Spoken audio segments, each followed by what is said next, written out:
For thousands of years, there's one structure that has captured our imagination like nothing else, the Great Pyramid of Giza. So today, we're going to dig into how it was built and why, after all this time, it is still one of the biggest enigmas in all of history. And just to put that number into perspective, these things were already ancient when the Roman Empire was at its peak. Seriously, they've silently watched almost all of recorded human history unfold. I mean, think about it. For 4.5 millennia, they've been sitting there, getting pulled on by gravity, shaken by earthquakes, and blasted by desert winds. So how in the world have they survived?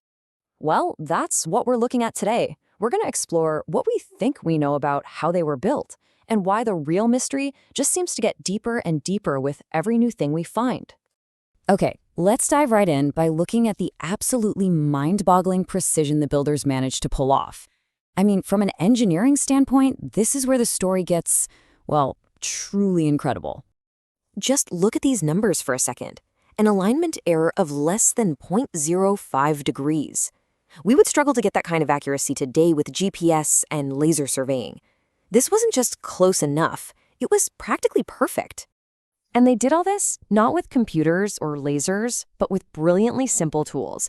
They used things like shadow trackers to find true north, water-filled trenches to make a perfectly level base, and the stars themselves as their ultimate guide.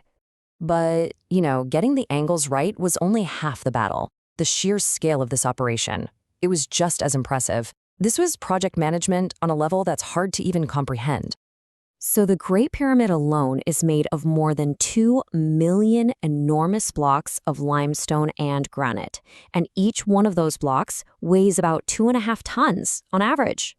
Now, to get this whole thing done in about 20 years, they needed a huge, highly organized workforce. We're talking up to 30,000 people who had to be housed, fed, and managed, all while querying, hauling, and perfectly setting almost 300 of these massive blocks every single day. That's a new block put in place every few minutes, 24/7. And get this, some of the granite beams inside, the ones that make up the ceiling of the king's chamber, they weighed up to 70 tons apiece. That is heavier than a modern semi-truck, and they were listed to the height of a 48-story building without a single crane. Just let that sink in. So the big takeaway here is that from a modern engineering perspective, the pyramids are pretty much a perfect load-bearing structure. They are a masterclass in how to achieve the impossible with the tools you've got. Which, of course, brings us to the million-dollar question. How did they really do it? The textbook answer is, ramps and ropes. But for a lot of researchers, the idea of dragging a 70-ton block up a gigantic earthen ramp, it just doesn't quite add up. Yeah, that mainstream explanation of ramps and just sheer manpower, it seems a little too simple to a lot of people, including the late Egyptian thinker Dr. Mustafa Mahood. He argued that we might be missing a huge piece of the puzzle. So he proposed this really radical idea. What if the ancient builders hadn't just mastered architecture? What if they'd also mastered physics in a way we've completely forgotten, maybe even developing some form of anti-gravity technology? And the mystery just gets deeper when you look at the math that seems to be encoded right into the structure. The fact that the value of pi and a near-perfect 1 to 1 billion scale model of the Earth's sun distance are built into its geometry is just staggering. So were these just wild coincidences, or was this a deliberate message carved in stone for us to find?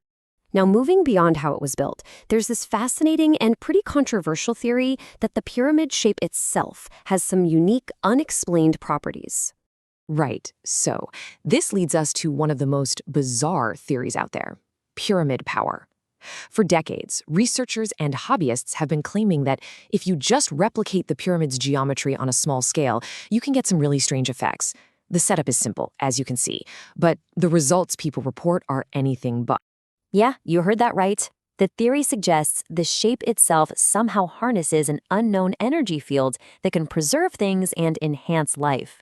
Now, of course, mainstream science is very skeptical, but these claims have been around for a long time, just adding another weird layer to the pyramid's mystique. So, where does all this leave us? The how is a deep, deep mystery, but the question of why the pyramid was built in the first place, that might be the biggest puzzle of all.